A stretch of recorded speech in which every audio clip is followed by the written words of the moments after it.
Welcome to 12th standard chapter 9ல் உள்ள 1 mark பார்த்துட்ருக்கோம். Question number 7. ஸோ அந்த கொஷின் பார்க்குறப்போ உங்களுக்கு ரொம்ப ஈஸிப்பா. இன்டகிரேஷன் ஆஃப் ஒரு டேர்ம் கொடுத்துருக்காங்க, சரிங்களா? ஸோ வந்த ஆன்சரை திருப்பி அகெயின் டிஃப்ரென்ஷியேட் பண்ண சொல்லியிருக்கிறாங்க. ஸோ நம்மளுக்கு ஆல்ரெடி உங்களுக்கு தெரியும், இன்டகிரேஷனும் டிஃப்ரென்ஷியேஷனும் அப்படியே ஆப்போசிட் டு ஈச் அதர் தான், சரிங்களா?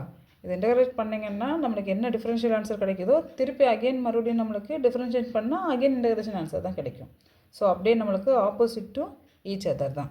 ஸோ இப்போ நம்ம இதை இன்டகிரேட் பண்ணுறோம், ஒரு டேர்ம் நம்மளுக்கு ஃபாலோ ஆகும்.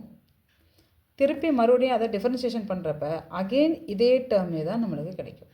ஸோ இந்த இது நம்ம எஃப் ஆஃப் எக்ஸ்ன்னு எடுத்துருக்குறோம் அப்படின்னா டி காட் எக்ஸ், சரிங்களா? இதை டி காட் எக்ஸை இன்டகிரேட் பண்ணுறப்போ அது ஒரு யூடிவி மெத்தடில் ஒரு ஃபார்மேட் கிடைக்கும். பட் நீங்கள் அதெல்லாம் பண்ண வேண்டிய அவசியமே இல்லை. எப்பயுமே நம்மளுக்கு integration and differentiation opposite to each other. So இதை சால்வ் பண்ணுறப்போ உங்களுக்கு கிடைக்கக்கூடிய ஆன்சரு திருப்பி அகெயின் மறுபடியும் டிஃப்ரென்ஷியேஷன் பண்ணுறப்ப இதே ஆன்சர் கிடைக்கும், but in terms of X.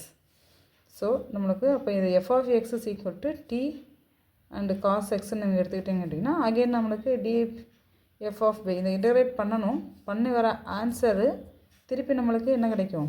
இதே தான் நம்மளுக்கு கிடைக்கும். இப்போ எக்ஸ் இன் டேர்ம்ஸ் ஆஃப் எக்ஸில் வரும். அப்போ got cos x, therefore option C. So இன்டகிரேஷனும் டிஃப்ரென்ஷியேஷனும் ஆப்போசிட் டு ஈச் அதர், சரிங்களா? ஸோ இதுவே போதும் நம்மளுக்கு. Question number 8. The area between y square is equal to 4x and is latus rectum. So இந்த ஈக்குவேஷன் பார்க்குறப்ப நம்மளுக்கு என்ன தெரியுது அப்படின்னா this is a parabolic equations. y square is equal to 4x. Chapter 5ல் 5.2ல் நம்ம படிச்சிருப்போம். y square is equal to 4xன்றது the parabola is rightward. So right side parabola. Latus ரெக்டம்ன்றது ஃபோக்கஸ் எங்கே இருக்கோ அது வழியாக வரும். ஃபோக்கஸ்ன்றது நம்மளுக்கு ஏ. ஸோ அப்போ இங்கே ஏ எப்படி ஃபைண்ட் அவுட் பண்ணுறது அப்படின்னா 4a. As for the general formula y square is equal to 4ax. இப்போ 4a நம்மளுக்கு எதுக்கு ஈக்குவல் பண்ணணும்? இங்கே எக்ஸோட கோஎஃபிஷியன்ட்டோட ஈக்குவல் பண்ணுறோம். therefore a is equal to 4 divided by 4 cancel பண்ணிங்கன்னா 1. ஸோ அப்போ இந்த இடம் நம்மளுக்கு a is equal to 1. அப்போ லாக்டஸ் ரெக்டம் ஆர்ஜின்லேருந்து லாக்டஸ் ரெக்டத்தோட area. So interval point 0 to 1. So ரெண்டு ஏரியா இருக்கும், 0 to 1 ரெண்டாக பிரிஞ்சிருக்கு. ஸோ சிமெட்ரியாக இருக்கிறதுனால நம்மளுக்கு therefore area is equal to 2 times of integration of 0 to 1 y dx. இதுதான் நம்மளுக்கு பிகாஸ் ஆஃப் தி லிமிட்ஸ் நம்ம எக்ஸ் ஆக்சிஸில் எடுத்துருக்கனால the formula is y dx. அப்போ இங்கே ஒய்ன்றது இந்த ஃபார்முலாலேருந்து ஒய்யோட வேல்யூ என்னன்னு கொண்டு வரணும். நம்மளுக்கு given y square is equal to 4xன்னு கொடுத்துருக்காங்க. Therefore y is equal to root of 4x. Therefore ஒய்ன்றது 2 root x. ஸோ ஒய் இருக்கிறதுல அப்ளை பண்ணுங்கள். 2 into integration of 0 to 1 2 root x into dx.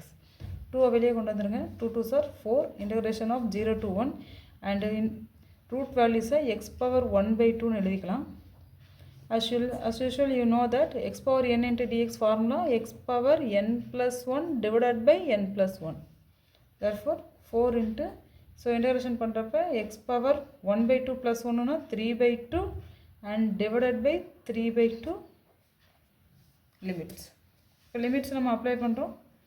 இப்போ 4 into 1 divided by 3/2 minus 0 apply பண்ணுறப்ப 0. therefore 3/2 reciprocal பண்ணிங்கன்னா 4 into 2/3 solve பண்ணுறப்ப இப்போ answer is 4 2s are 8/3. therefore the answer option C.